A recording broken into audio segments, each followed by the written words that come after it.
Welcome to Back Porch Chats, where we have conversations about hope, grace, and recovery.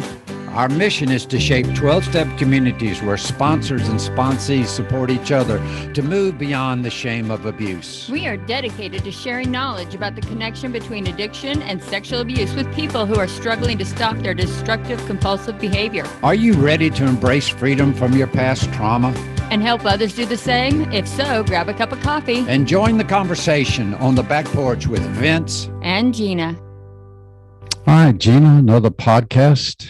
Got another fantastic guest today, somebody that I have some things in common with. As people know, if you've listened to some of our podcasts here, I was sexually abused as a child, which caused me a lot of issues growing up and a lot of shame. And I turned to drugs and alcohol as a way to deal with that and handle that. And our next guest has experienced some of that same thing and has got a remarkable story of recovery from that. And then he has put a lot of effort and time and study and stuff in actually helping addicts and alcoholics and others recover from that, as I have myself. Really dedicated to helping people do what I've done. And then the other thing that we have in common, he is a karate instructor, has worked with police and SEALs and all kinds of people in self-defense. And I've spent a bunch of years in Taekwondo.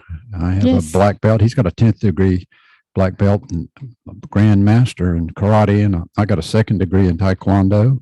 Well, I spent time in the competition.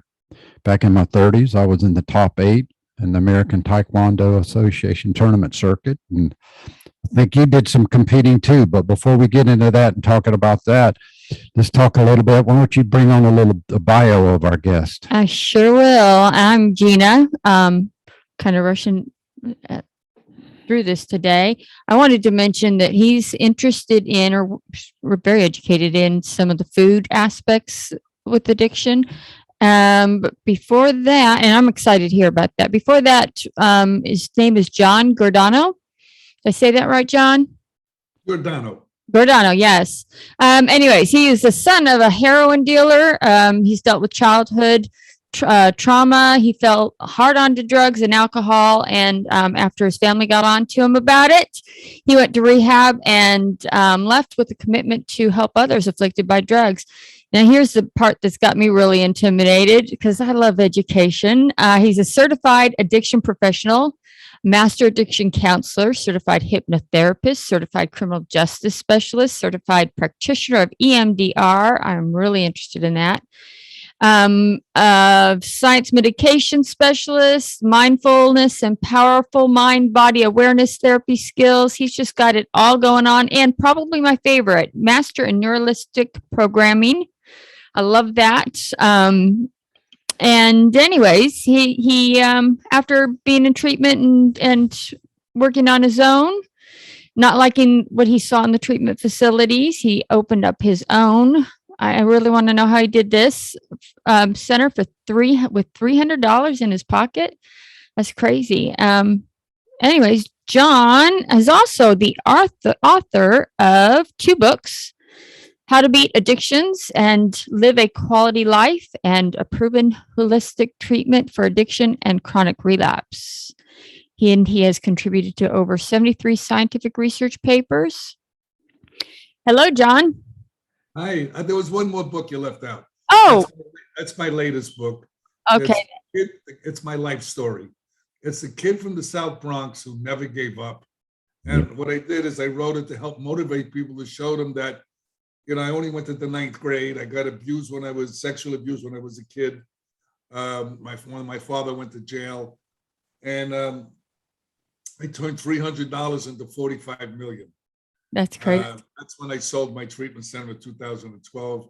And if you would have told me back then that I would have did that, I probably would have punched you, thinking you're trying to make fun of me.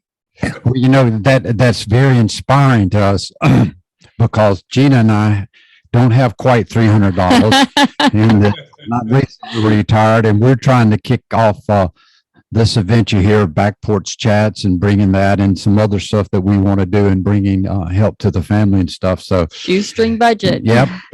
If you can do it, we can do it. So that's I was homeless when I started all of this. no. I got divorced, and my wife had the house, she had the car, and a friend of mine lent me a room in his hotel, and it was an ALF, adult living facility, and it was kind of tough.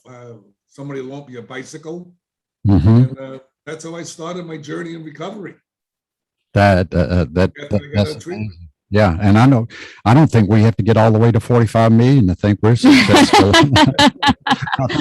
We got to $450. Yes. Well, they say follow those who are doing what you want to do. I'm gonna have to make sure to grab the books so I can figure out what it is he did. Yeah, it's really an interest. I have a couple of people that are interested in possibly making a Netflix documentary on it, because it has so many different layers of all the things. My family was like a mafia family. My uncle was a hitman. Actually, he threw my wedding when I was 20, and the caterer insulted him in front of the family. The next morning, he killed him. And my wife and I, a new bride, had to run home because the police were coming to my grandmother's house. It's all in the book. Well, John, I am probably going to sit back and let you and Vince do this, because every single night we are watching The Godfather. Yeah. Well, we are. Vince specifically is so interested in this stuff. We watch documentary after documentary of it. Who's that guy that does the YouTube video? Is his name John? Why did you do that? I'm sorry. There's someone else who watches, who does the YouTube videos that we watch. So we're real interested in that. Yeah, it's just one of my hobbies. I guess that in a former lifetime, maybe I wanted to be a mafia leader. I don't know, the bad boy image, John.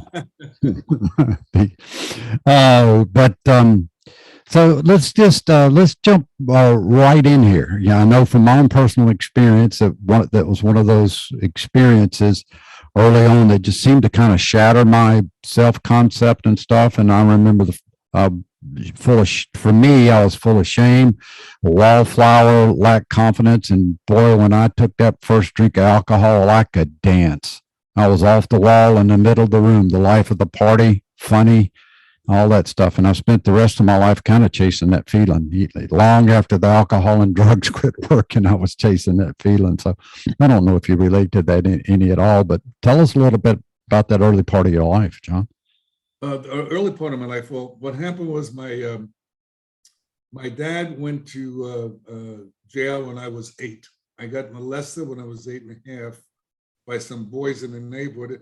And what's interesting about molestation, because I work with people that have that happen to them, and for a moment in time, it felt good, because and most people that get sexual abuse either don't want to remember that or don't want to believe that was something's wrong with them, because it felt good for a moment, even if it was a split second, because if somebody touches something that's sensitive, you're going to feel good for a moment. Then you come back to reality and what's going on, and then you go through all the other stuff that you go through. That's my experience. Exactly, John. That's my experience. Exactly. I relate to that. So most people feel broken. They feel shame. They feel guilt. They feel like, what's wrong with me? And why did I feel the way I felt? And I shouldn't feel that way, and on and on and on. And then you keep all the secrets. You don't want anybody to know, because they're going to look at you differently, and they're going to maybe blame you. Maybe they won't even believe you. Right. When I was 9, I got molested by my babysitter. She was 14, and we played doctor to make it, a short sentence of what happened, and that was part of enjoyment and also fear that somebody would find out. Yes. And then shame, and then guilt, and then you get a whole gamut of different emotional states that you go through, especially at a young age, and that actually carried on in my life, because a lot of times I would cheat on a woman and I would have elation with the person I was cheating with, and then I would have guilt and shame, and I would repeat all that stuff. That sexual addiction stuff would kick in. Yes. And And the problem is I was like chasing the buzz that turned into a nightmare, just like drugs and alcohol do. Exactly. So I work with a Dr. Blum. He's the geneticist who found the addiction gene. Matter of fact, I work with 25 universities, researchers, clinicians, psychiatrists. And what Dr. Blum came up with a term called RDS, Reward Deficiency Syndrome. Now, what that all means is that we don't look at addiction like, well, this is alcohol, this is drugs, this is gambling, this is sex addiction, this is eating disorder. What we call it is RDS, Reward Deficiency Syndrome. And what that means is you have a lack of dopamine and serotonin, and that's what you're really chasing. You see, what people don't realize that you're chasing a certain feeling. And where is that feeling coming from? Well, that's coming from the chemicals in your brain. Now, when we were talking earlier before we went on air about probiotics, okay? Well, let's look at the gut. The gut is called the second brain. More and more research is coming out, and most people don't realize, that the gut, that's where dopamine and serotonin is manufactured, 90% of it. It goes up the vagus nerve and goes into the brain and deposits the dopamine and serotonin. Now, if you're predisposed for addiction and you have the genetics for addiction, it's called the DRD2-ALE1 variant gene. Is the main gene. Now, there's a whole host of genes that go connected with that. And if you have that gene, you have the propensity to become an addict, alcoholic, sex addiction, whatever, okay, addiction or behavior that you may acquire, because we all have a different footprint. So we all gravitate towards different substances or behaviors. But just because you have that genetic predisposition doesn't mean you're going to become an addict, because there's such a thing as epigenetics. Epigenetics means the social environment can change the gene expression. So you're not where you have to become an addict. Right. We've talked about that before in the podcast, that the environment's very important. This is real interesting, though. So, what I looked at was how these things affected me in my life, okay? And what happens is, especially with people that have been molested, a lot of the sexual stuff turns out the way you can't be trusted, because, you're always looking for that extra buzz, okay, or that other person. And it's just that you use people, just to get off, and then just like you use drugs, and then you drop them off and you go into the next one. Right. And, and that's what we don't realize, what's going on with that. And all these obtrusive thoughts that you have that continue to run rampant in your mind. I remember when I was younger, I went to a priest and I asked him to get this evil out of my soul. And he said, okay, John, just do 5 Hail Marys, 10 Our Fathers, and you'll be fine. Well, that didn't work too good. So, yeah. But as I went on, a lot of the reasons why I did drugs, okay, wasn't because of my molestation, was because I started off with LSD. I was interested in learning and knowledge, and I didn't do drugs until I was 20. Okay. But I had the other behaviors going on, which I didn't realize were addictive behaviors. Yes, I understand. I didn't even connect it to my sex abuse that I had when I was young. Yeah. So only later on in life that I started to realize how they all intertwined one another. You are so telling my story, John. It's the more you talk about it, the more I've spent time real religious and stuff like that too. So please continue. I just want to let you know, singing my song softly there, John.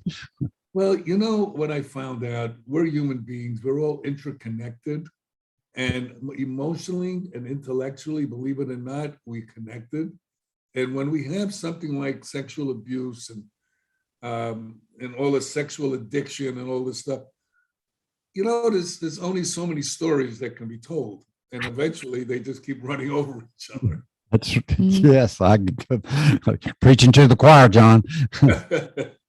So, when I know I would never let anybody know that I had that abuse. But you see, I even had it taken on further.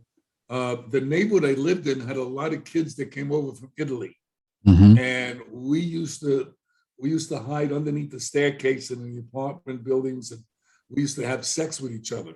Mhm. I did that for a couple of months also, because that was a direct, I didn't realize it at the time, direct result of what had occurred and happened to me. It was Yep. very confusing because in one part it felt good and the other part it felt horrible. Right. Exactly. All right. And what happens is in addiction, you only remember the good part, and then the bad part comes afterwards, and then you forget about it again and you do it again. There you How go. we doing? Right on. It's amazing that this Catholic boy from Brooklyn, New York, and this The Protestant Bronx. the Bronx. Oh, this Catholic boy from the Bronx and this Protestant boy from South Alabama has got so much in common. But yes, we do. I did a podcast. I have my own podcast also that I do, and I talk about all this stuff. And I was doing somebody else's podcast, and they asked me, "What would you change in your life?" Okay, I said absolutely nothing, because everything that happened to me in my life brought me to where I am today, and I'm very satisfied where I am today. Yeah. Now, yes, there's still challenges. I know people go, "Well, I got this going on in my life, and I got that going on in my." I said, "Let me tell you something. If you don't have anything going on in your life, you're dead." Yes. Yeah. It's, you're so right. And what was destroying my life was not what went on. It was a lot of the behavior I was choosing to do to try to work it out. I made a lot of poor choices. And when I quit making those poor choices, what happened to me did not have near as many bad consequences. For me, that tape still runs every now and then when I'm stressed, or when I'm, things are not going the way I think they should go sometimes. It still runs that tape. Oh, maybe that girl. Yeah. You Really? Yeah. Yeah. That's listen, I know I'm singing to the choir, because you know what? I've treated a lot of people with that have been molested and have sexual. And everybody goes, "How do you know that?" yeah. Because I don't thought that way. I don't think we're that different. I don't care where you come from. You could come from Mars, okay? We're human beings. We have that kind of mindset that goes there. If I see a girl's dress a little bit up, I'm like looking at it, or I see a breast and I'm looking at, it's like, where is this coming from? And then I snap back out of it and I go, come on, get over this. Yeah. John, I don't mean to hijack this too much because you're doing great, but it never, the thought for me to run to what used to work many, many years ago, whatever, that thought to run there first is never gone. I just pray to God today, and it seems that I can get a little pause and a chance to move on, to not do what I used to do and try to do something different. So I'm right there. That knee-jerk reaction, 27 years of trying to practice a different life, but that knee-jerk reaction, that first thought, that trench that my brain runs down to create the dopamine and all that stuff you said, it's like that first step is always there. Hopefully the second step. It's like anything else. It's not a compulsion thing, but it's a thought that can turn into a compulsion if I allow it to. Exactly.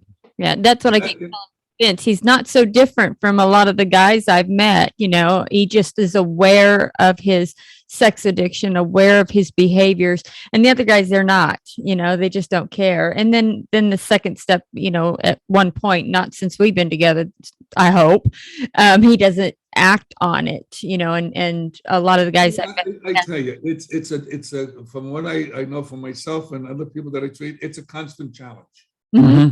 Mm-hmm. And if anybody says it isn't, I think they're full of shit. Well, okay? and I also know that I could not do this by myself. Absolutely not. I got like-minded friends. I've got therapists. I've got people that I've helped, that I work with. I've needed all of that, because if this, whatever this is that's in my head, this compulsion or this journey to the compulsion, I got to help staying in this place where I can proceed on it. That will do too if I'm like working out. I tell people like this, okay? Self-disclosure, self-understanding, looking into self. It's like going to the gym. If you go to the gym for a month and you start getting in shape and you stop, do you think you're still going to be in shape? You got to keep going. Yeah. Right? It's like anything in life. This is not a part-time job. Now, it doesn't have to be a bad thing. I mean, I enjoy my life. You know, I don't run around, oh my God, what am I going to do? I can't. No, but it shows up every now and then. See, I know this about addiction. While we're sleeping, my addiction is doing push-ups. Yes. So I understand all of that, you know, and I treat a lot of people about this, and I explain to them, look, don't beat yourself up anymore. Just do what you need to do to keep it at bay, to keep in shape. Let's put it that way, right? When you go to meetings, you get a sponsor, you're working your steps, and you're doing all the things that you need to do. You know, I hear people say to me, you know, that 12-step stuff really doesn't work. I said, no, you don't understand. It works. You don't work at it. That's the problem. Yes. See, most people think that AA, NA, group therapy, all this stuff fixes you. No. We fix us. Mhm. All it does is give us a guide on how to do that.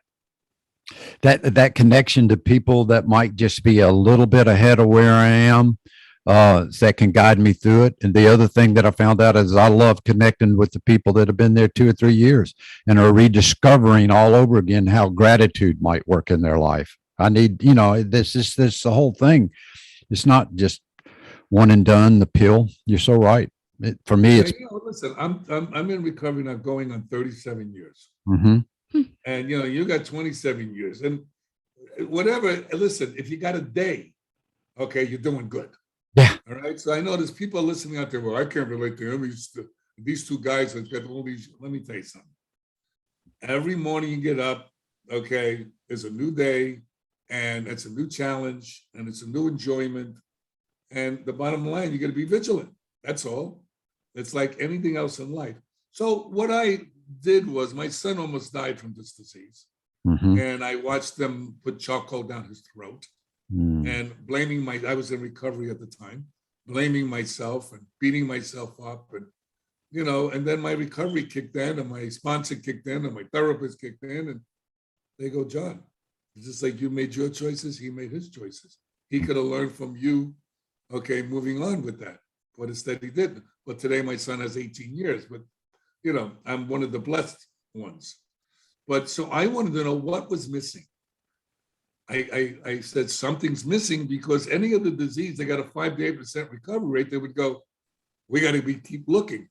Unfortunately, we don't keep looking in the right direction. Therapy has improved 1,000%. EMDR is terrific. Matter of fact, they even redeveloped EMDR because of my NLP training and my hypnotherapy training, and I also did holotropic breathing. So EMDR works on the hard drive. Therapy works on the software. Mhm. Okay? So remember, when you erase something on your computer, it's still not erased because it's still on your hard drive. Now, you may not see it, but it's there. Okay, so it's the same thing with trauma. So what I do is I work with guys coming back from Iraq, Afghanistan, girls have been raped. I work with all this kind of stuff. Police officers that have been in shootings. So what people don't realize, that there are certain techniques that reaches past the frontal lobes into the hard drive. And that's where you got to go if you really want to change things. Otherwise, you're just keeping it at bay, okay? Which is okay too. You know, I believe, I'm a proponent of whatever works for you, I'm fine with. I don't care if you want to go to church or you want to stand on your head in the closet. If it's working for you, keep doing it, man. When it stops working, then look for something else. The people that I've worked with that have been abused, I just kind of relate to what you're saying. I'm saying if that works, fine, keep doing it. But when that quits working, you're going to probably have to end up doing some EMDR or something else. So just, if it works, do it. Just keep Don't looking. work. You're on that path. Yeah. You know, so what I decided to do is I said, well, what's missing? Okay, so when do we get in trouble as people that are addicts or addicted to certain behaviors? First of all, let's identify what an addict is. Okay, if you have people say, well, I don't know if I'm an addict or I have addiction. Well, here's a simple way of looking at it. if you continue to use a behavior or a substance in spite of adverse consequences, you better take a look at what's going on. There you go. They make it real simple. Yes. And so what I said to myself, something's going on. So usually when people are depressed and they have anxiety, they start to go into these behaviors or start to use substances. That's when people usually do this, because they want to medicate these feelings instead of dealing with these feelings, because maybe sometimes you don't even know how to deal with them. So you just medicate. So I said to myself, what's driving this depression and what's driving this anxiety other than psychological? So now I'm going to propose to you what I learned and share with you. Good. All right. If you have a low thyroid, okay, do you believe you can have depression and anxiety? Absolutely. Yeah. Oh, yeah. Anything I tell you or anybody else out there in the audience, go look it up. I don't want you to believe a word I tell you. It's simple that way. Second of all, if you have leaky gut syndrome, okay, you can have depression and anxiety. This is all medical conditions that the medical community, okay, recognizes. If you have H. pylori infection, that's all from the gut, depression and anxiety. If you have a closed head injury, depression, anxiety, and behavioral problems. If you have low testosterone or high testosterone, you can have depression and anxiety. So let's look at hypoglycemia. Alcoholics have hypoglycemia, a lot of them. You can have depression and anxiety. So if we don't address those medical conditions, you can address the psychological all day. Eventually, you're going to go back to using. Yeah. Unfortunately, the doctors just kind of look at that and go, here's some pills. They don't want to do a full eval. I've been there, gone in for depression, and they just hand me pills. And I know there's more that's going on. The thyroid situation, I skipped my thyroid pills for a couple weeks. While COVID was going, because I couldn't get the doctor, and Vince was like, well, that's what's wrong with you. You're depressed. So. Yep. So look at the things we just talked about. Isn't that amazing? We're not looking at people comprehensively. Yes. Now, there are a group of people, okay, that can survive all that and stay clean for years. Okay, but they're very small. Mm-hmm. Because everybody's different. See, that's when people don't get, everybody is different. Okay, things affect people a different way. And some have a more severe case than others, so they respond differently. So when I lecture to psychiatrists, and they go to me after my lecture, and they go, we never thought of looking at that. I say, you know what the problem is? We became a pill society. Mm-hmm. And what the problem is real simple, is that we have a set of standards that we look at. Oh, your mommy left you when you were 3, you got molested when you were 8, and therefore you have these addictive behaviors and you're depressed and you have anxiety and shame and guilt. So take this pill. Well, shit, I want to know what else is going on. Yeah. And that's what I do. I lecture all over the world talking about this stuff.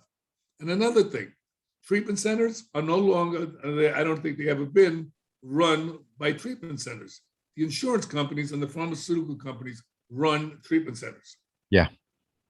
And they do it stupidly, because here's the bottom line.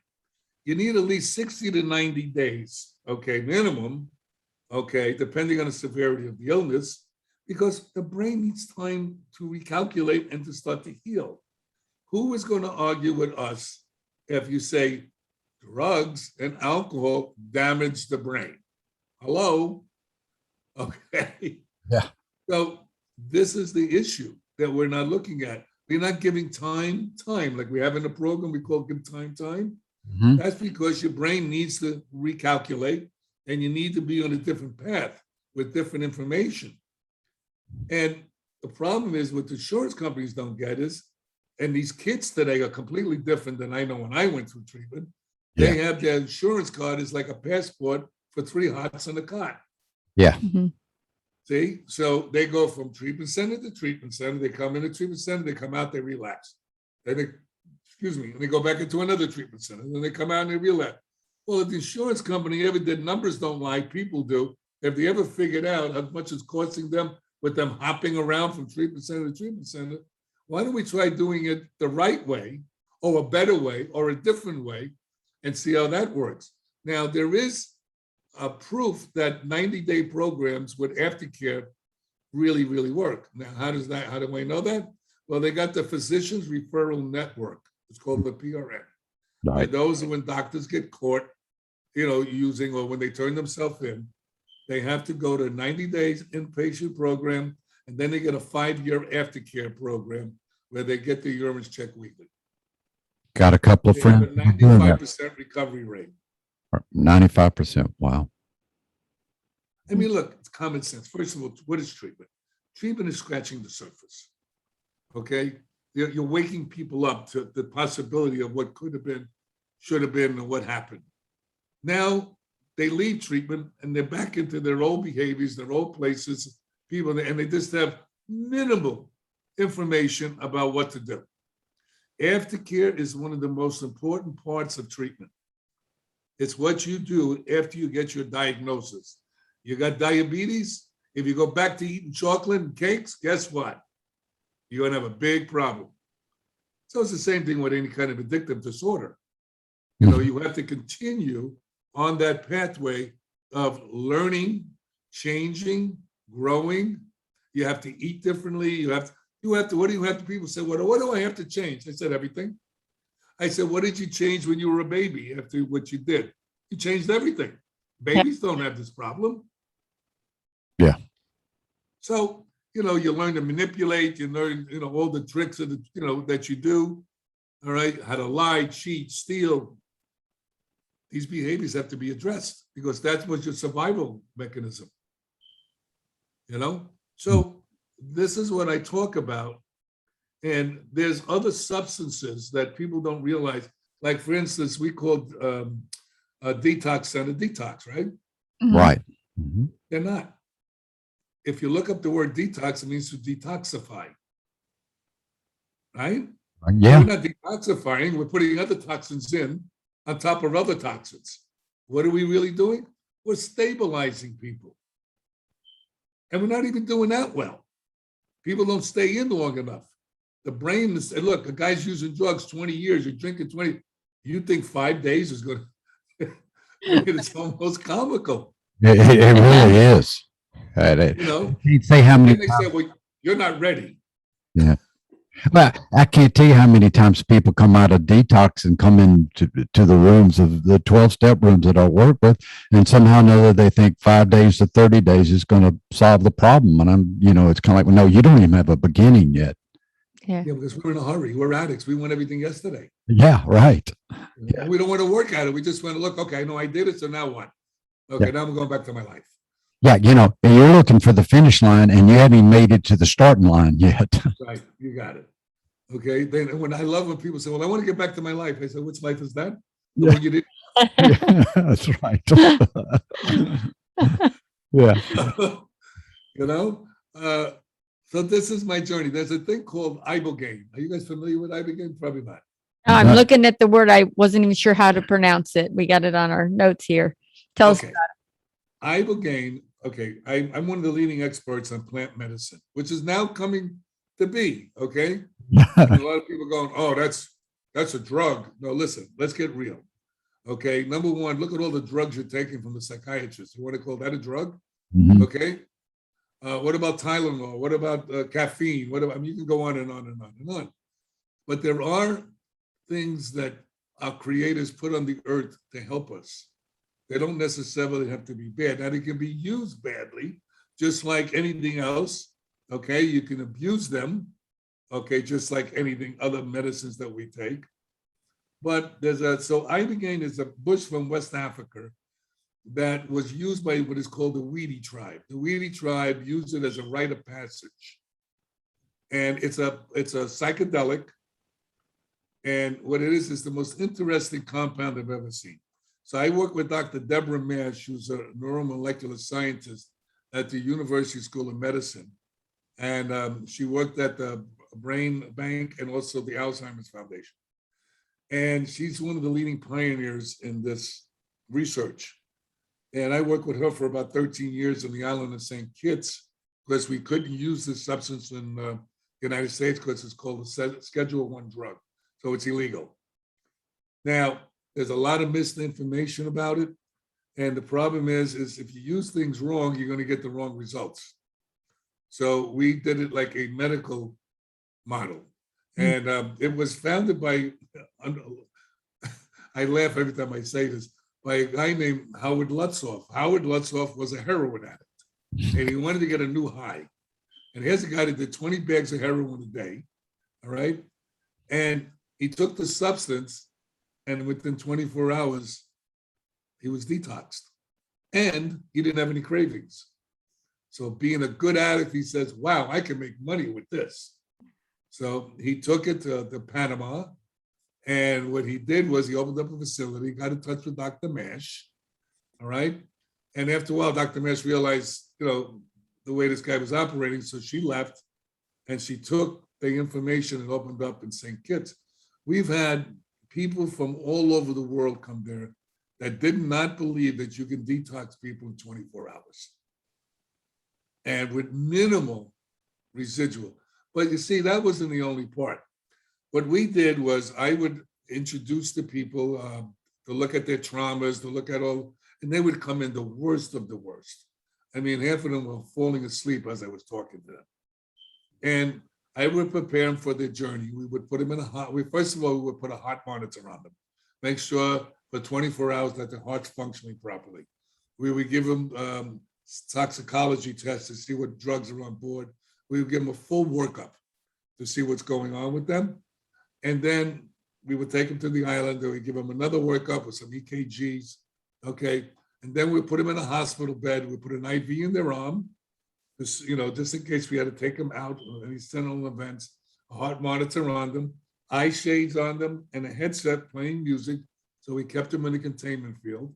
We would give them a test dose, and in 45 minutes, if they tolerated, we would give them a full dose. They would go on this journey for 8 to 12 hours, depending if they're a fast metabolizer or a slow metabolizer. These are people that the last resort was us. And the results were incredible. Incredible. I mean, I had friends of mine, psychiatrists, come there. I said, John, we love you. We know you're into alternatives, but come on. You're going to detox the people in 24 hours? Methadone, 80 milligrams of methadone, takes 21 days. Easy. Then they don't sleep for months. Alcohol, 24 hours? No. And it works. And what happens is they go back into, to make it simplistic, they go back into their childhood as an adult. And they have what is known as a cathartic experience and have resolution. And they come out wanting to either go to treatment or think they're cured. That was the worst thing. Because they were feeling so good and didn't have any cravings anymore. And you know how that compulsion is early in recovery. And right now, Dr. Mash is doing FDA trials. They're looking at that. They're looking at psilocybin for depression and anxiety. There's a lot of stuff going on that the pharmaceutical companies put out all bad kinds of press, all kinds of stuff. Remember, we're walking cash registers for the pharmaceutical companies. Period. I'm 75 years old. I don't take any medications. I'm in great shape. I even fight still. Yes. Listen, if you're going to talk the talk, you better walk the walk. I get that. When I don't tell too many people that I got in fact, I say I had a black belt because I hadn't practiced in a while. And it's kind of like everything else. Okay, that knowledge is still within you. You don't have to be, it's not only I've been doing karate for over 60 years, about 60 years. I started when I was 14 and a half. Right. And I just got inducted in the International World Hall of Fame. And they had 50 grandmasters from around the world. We did a Zoom meeting. I was so thrown back. Guys from Taiwan, guys from China, from Germany, all over the world. And we all were accepting the award. It was really cool. That's awesome. But it taught me discipline. It taught me focus. But the trouble is early on when I was younger, I didn't pay attention to that. You know, and I always tell people knowledge is power, but without action is worthless. Yes. Yeah. So, and look, you're a testament to where you are, 27 years, and you're not only battling one disease, you're battling a bunch of them. Yeah.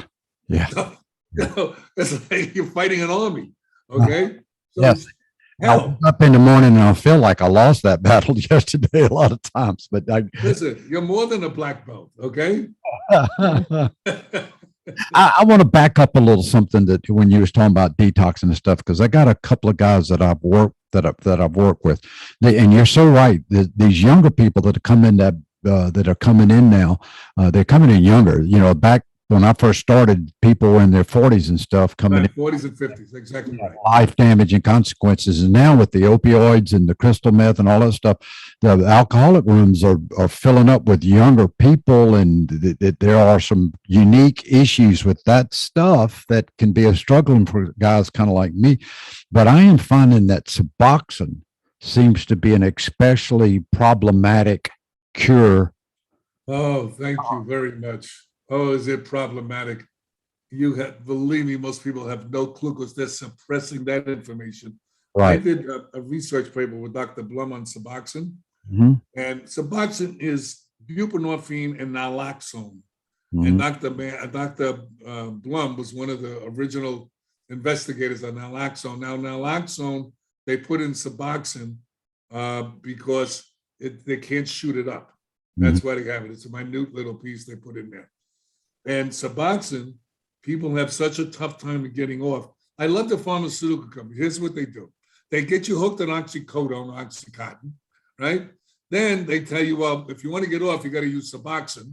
Then they tell you, oh, you use, and meanwhile, Suboxone's an opioid, all right? Meanwhile, then they say, oh, you're constipated? No, take this pill for constipation. So they get you going, coming, and going. So I got a guy that was he's alcohol, crystal meth, I said crack, crystal meth, opioids, all this stuff was what he was addicted to. And after he got sober and everything, he came to me actually to work on some of his codependent issues after he got sober. I seem to attract that crowd much more than I do the early addict, and that's fine with me. But he came to me to work with some of his codependent issues. And as he was working, I just threw it out there. I said, what's the most difficult drug that you had to get over, that you had to detox, to get up? He said, Suboxone. I said, so what? I'd never heard of it at the time, but you know, and this is a guy who survived them all. Well, you know, methadone came from the Nazis. They were having a lot of problems with methadone. So they came up with Suboxone. All right. That's what really went on. Okay. Now, there are people that are prone to depression and anxiety severely. Yes. They try to get off Suboxone, they commit suicide. Yes. Okay. We know that because we did the research on it. And, you know, it's horrific. This is the most, and they know the molecule hangs around where it's when they cut down to 1 or 2 milligrams, they can't get off, they run back. Now, here's the funny story. Here's the backstory of everything. I don't know if you guys know this. Do you realize that in the early 1900s, 1909, 1910, we had a opium and a morphine epidemic in this country coming from the Chinese workers? Right? You know how they try to fix it? I'm going to tell you, you're going to laugh. Heroin. Oh. Yeah. Listen, go look it up. Yeah, right? no, I believe you. Yeah. Here we go again. Now we got an opiate problem, and we're trying to fix it with an opiate or an opioid. Right. Opioids are not natural opiates. Well, you know, John, you're talking to, I was around in the 60s and 70s when methadone that's the cure for the heroin addict. And then a few years later, we come out, well, wait a minute, we got more problem getting them off of that than we did the heroin, you know? So the latest cure is worse than the disease that it cured. We're seeing that in this world. And listen, they keep doing the same thing over and over again, expecting different results. Right. And that's why you guys are doing your podcast. I'm doing my podcast. There are people out there giving information, but you got to remember something. The big boys are running the country, not the president or anybody else. Right. And that's what people get confused about. Oh, I don't like Trump. Oh, I don't like Biden. I don't listen, guys. They're the figureheads. There's something else going on underneath all this stuff. I try to stay away from conspiracy theories, but if I'm going to subscribe to one conspiracy theory, John, it's that one right there. Those people aren't running the country. There's a layer.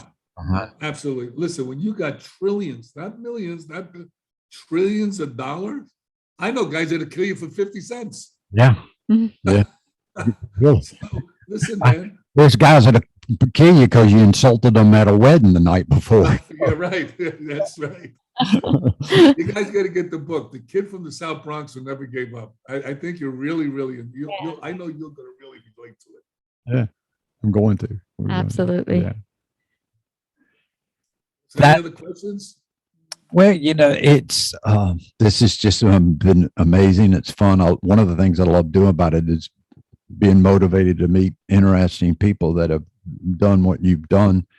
And so, we run into a lot of that abstinence is the only answer. And a lot of that stuff that's come out of the 12-step rooms and that sort of stuff. And one science doesn't fit all in that environment, John. Some that might work for some. There's other things that work. I go back to the founder of AA, Bill Wilson. He dealt with belladonna. He was severely depressed after 12 years of non-alcohol use and stuff. He had some other issues that he had besides his drinking and drugging. I'm not here to bash Bill Wilson, but he had some other activities and stuff he had troubles with, and he dealt with belladonna, which is the LSD and stuff, and he worked with that, and he wrote the 12 and 12 after that, the book called The 12 Steps and the 12 Traditions, where he dealt he used the 12 steps of the depression and stuff.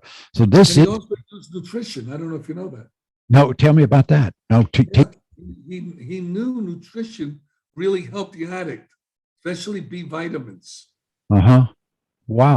What's the name of the book? God, I can't remember the name of the book that this guy wrote. It's the history of addiction and AA and NA and all the self-help groups and all that. If I get it, I'll send it to you. I'll Yeah, we'll stick it in the note. But here's what a lot of people don't know. Okay, see, a lot of alcoholics went to benzos, and since AA was, listen, if you stop drinking, then you're good. Okay, well, what people don't realize that benzodiazepines, that's Valiums and Xanax and and all this kind of stuff, it hits the same receptor site as alcohol. Mm-hmm. So instead of a drink, you got a pill. Now, what they found out that heroin addicts and alcoholics have something similar that they create by using those substances. Mm-hmm. And it's called THIQ, tetrahydroisoquinoline. It's a very addictive substance that becomes manufactured in the brain. They found it in alcoholics, and then they were doing research on heroin addicts, and they found the same substance. And only in those two cases that they found that was manufactured. So they're the same receptor sites. So all you did is change seats on the Titanic. Really? Yes. I love it. Yeah. You just, from the Barco lounging chair on deck 3 to the. Yeah, right. Yeah, I'm in the front of the boat. I'm okay. Yeah, right. Yeah. I'm in the back of the boat. The iceberg's going to hit the front. I'm fine. Right. So, most people don't know these things. Well, and one other interesting thing that I've ran into is that, you get a lot of, psychologists, psychotherapy, in AA, you get a lot of that. But the reality, if you study a little bit of that, AA is founded in the modern medicine of the time. It was at AA, Dr. Silkworth, all those people. That was right. Edge, Young, all those people. So AA has got its foundation, those early guys. And early. Well, what they found is that you have to introspect in order to get well. Mm-hmm. It wasn't just stopping the alcohol.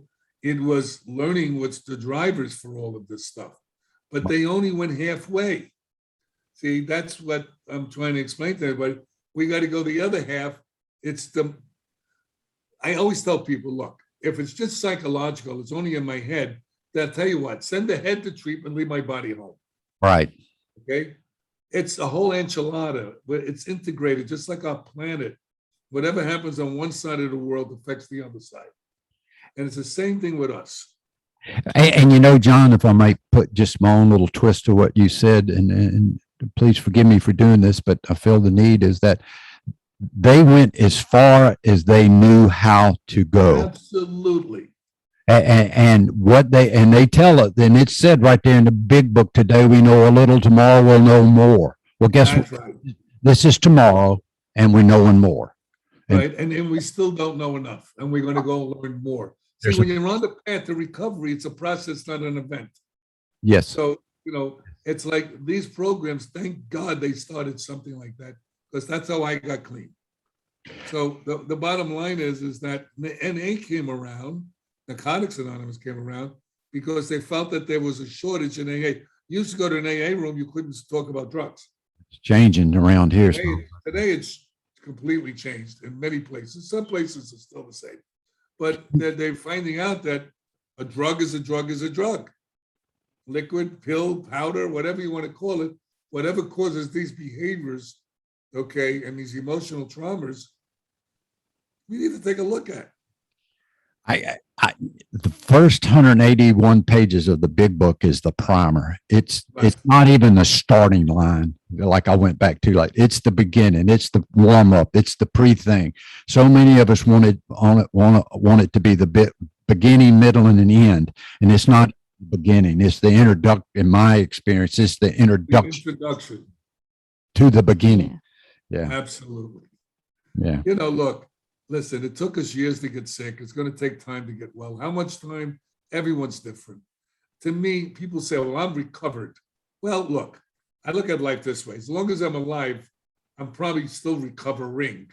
Yes. Doesn't mean I'm in it, okay, using, when people go in the room and say, well, I'm an addict, I'm an alcoholic, I don't go for that. I believe I'm a recovering addict, I'm a recovering alcoholic, because I'm in recovery now. I'm not what I was. I'm different, but I'm still what I got. This is what got me here. That's the most misquoted thing in the big book to me, John. We are recovered from a hopeless state of mind and body, which goes back to what you're saying. Am I hopeless now? No, I have recovered from that state. But am I a recovered addict? Heck no. I wake up an addict every day, and it's chronic, and I got to do something about it. So once again, I like to remind them, no, you're not a recovered addict. You're going to be that the rest of your life. You're going to deal with it. But I call us a recovering human being, because the human condition needs recovery. Right. I don't care if you're an addict or what you are. Right. What's going on in our world today? It's about money, power, and control. It's not about humanity. Yes. So that's going to quit misquoting that. And if you want to be recovered from this hopeless state, you know what to do. But that's right. That's just kind of how I interpret that. I'm on, man, I could just go on for another 3 or 4 hours. I'm just like, he might have to eat some dinner or something. Yeah, I know. He's got other stuff to do. I'm just pouring it into me. And it got me so interested in this whole thing, that after we get dry off of this alcohol and drug or detox or whatever you want to call it, the journey begins, and there's emotional stuff that needs to be done. Sounds like there's physical stuff to be done. Behavioral stuff. There's all kinds of stuff. This is the journey. This is not, I'm already well. If you know anybody perfect, let me know. I want to pray to them. Well, I got a funny story about that. Are you the perfect one? Yes, I'm the perfect. I've been married 3 times. My second ex-wife, I reached perfection with her. I got it in writing. She wrote me a note in the middle of the divorce, and she said, "Vince, you're the perfect ass." So I got you beat on that one. I'm married 4 times. Oh, okay. Yeah. So I've got 26 years in the marriage. I got my ex-wife put it in writing that I was perfect. We don't have to go up further than that. You're the perfect Thank you. I made it. So There you go. Oh, but hyperbarics, before we get off air. yeah, please do. Okay. Hyperbarics is oxygen under pressure. It was used for the bends. It started about 100 years ago. I also lecture about that. I worked with the pioneer in hyperbarics, Dr. Paul Harch.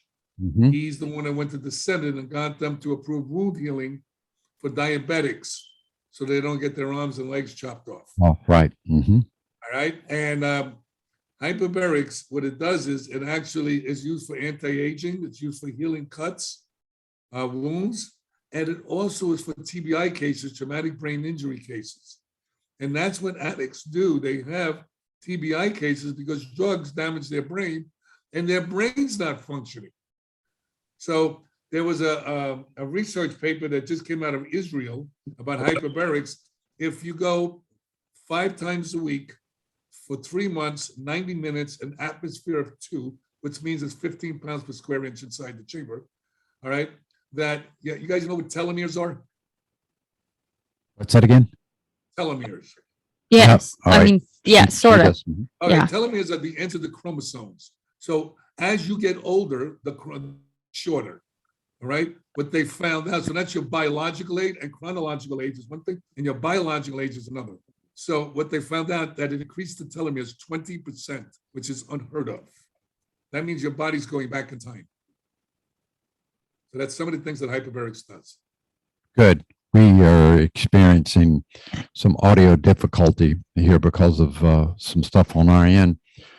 So I want to deal some more of that. I also want, I know you're a busy man, but if sometime in the future we could do some more discussion, I would love to know about the treatment centers. Well, you talked a fair amount about it this time, but some of the issues there, if you don't mind. Yeah, absolutely. Listen, I'd love to come on anytime I can to help God's kids. I'm here.